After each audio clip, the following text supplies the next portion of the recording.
Hello everyone, welcome back to Vanika classes. आज के lecture में हम बात करेंगे लेव वाइगोत्स्की का सोशियो कल्चर अप्रोच।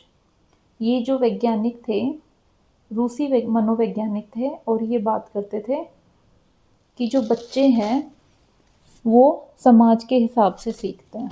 सामाजिक विचारधारा पे इन्होंने जोर दिया था। ठीक है, ये कहते थे कि किसी भी बच्चे का विकास सामाजिक परिस्थिति में ही संभव है, बिना समाज के उसका विकास हो ही नहीं सकता।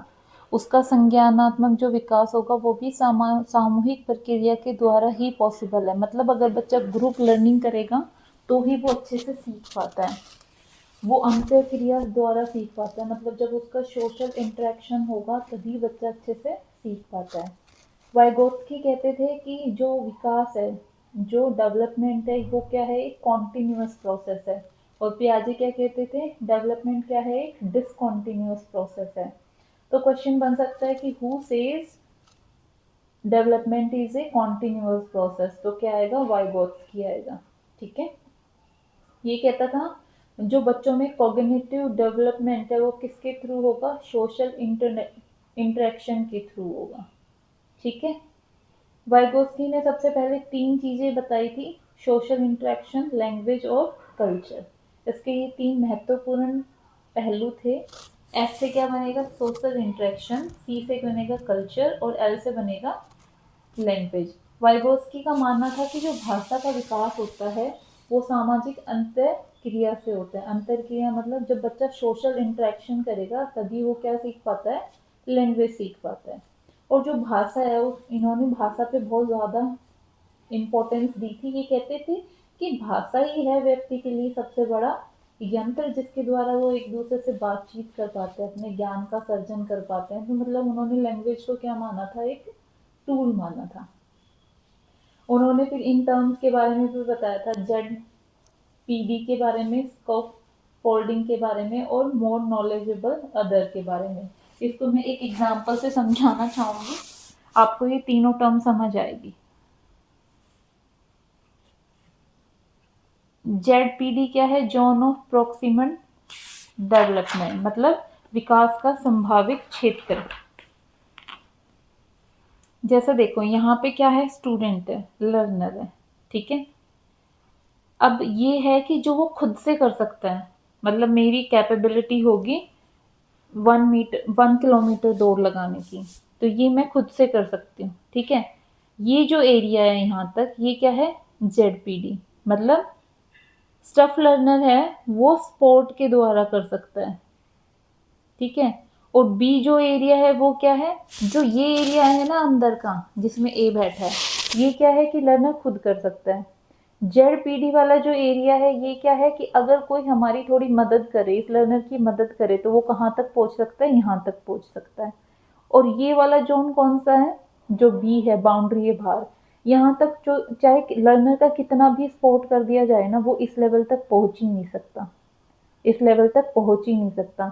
तो जेडपीडी वाला एरिया कौन सा हुआ आपका, ये वाला, जो ये बाउंड्री है ना, ये एरिया किस किस की डिस्टेंस है, इस बी की और ए की डिस्टेंस, इन दोनों। तो जेड बी तो ये आउटर वाला हो गया, जेड पी डी ये एरिया है कि मतलब जो एक, जो लर्नर है, जो एक चाइल्ड है, बिना स्पोर्ट के जो कर पा रहा था और स्पोर्ट के साथ जो कर पा रहा है, उन दोनों के बीच का डिफरेंस क्या कहलाता है, जेड पी डी कहलाता है। और एम के ओ क्या था, जैसे कोई हमारी मदद कर दे बिल्कुल सिखाने के दायरे तक।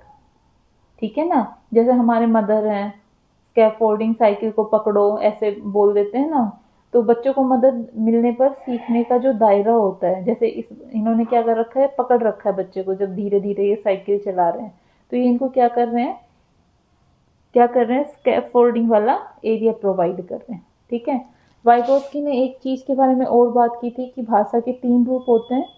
पहला होता है सोशल स्पीच, फिर होता है प्राइवेट स्पीच, और फिर होता है silent inner speech. Social speech क्या होती है कि दुनिया से बात करता है वो, जो बच्चा होता है 0 से 2 वर्ष तक का, वो क्या करता है, दुनिया से आराम से बात करता है, वो चिल्लाता है, रोता है।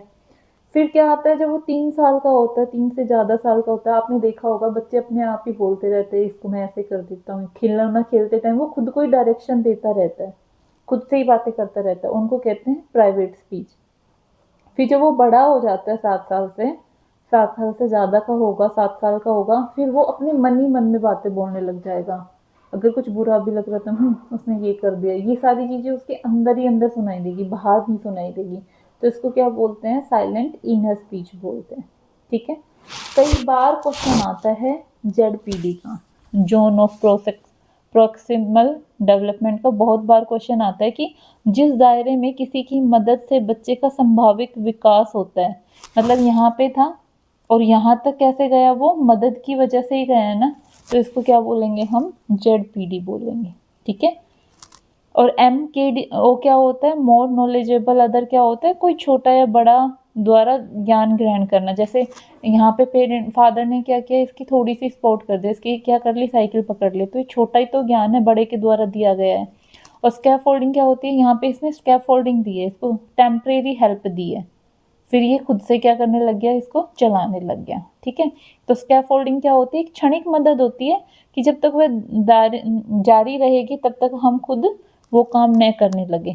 मतलब इन्होंने, इनके फादर ने बच्चे को कब तक पकड़ रखा था, तब तक ये साइकिल खुद ना चलाने लग गया। तो ये क्षणिक मदद हुई, इसको क्या कहते हैं हम, स्कैफोल्डिंग कहते हैं। ठीक है। एक क्वेश्चन तो आता है यहाँ से, इन टर्म्स के बारे में भी किसने बात की थी, लेव वाइगोत्स्कीन ने बात की थी। ठीक है। Collaborative, cooperative learning, reciprocal teaching, peer tutorial और असिस्टिव लर्निंग, इन सब के बारे में किसने बात की थी, लेव वाइगोत्स्की ने बात की थी। कल हम बात करेंगे कोलबर्ग का नैतिक विकास का सिद्धांत। यहाँ से भी एक क्वेश्चन या 2 क्वेश्चन पक्का बनते हैं, और लेव वाइगोत्स्की से भी एक क्वेश्चन 110% बनेगा, और बनेगा कहाँ से, सिर्फ यहाँ से क्वेश्चन बनेगा। स्कैफोल्डिंग का पूछ लेगा, जेडपीडी का पूछ लेगा, यहाँ से आपका 110% एक क्वेश्चन आना है। Thank you for watching.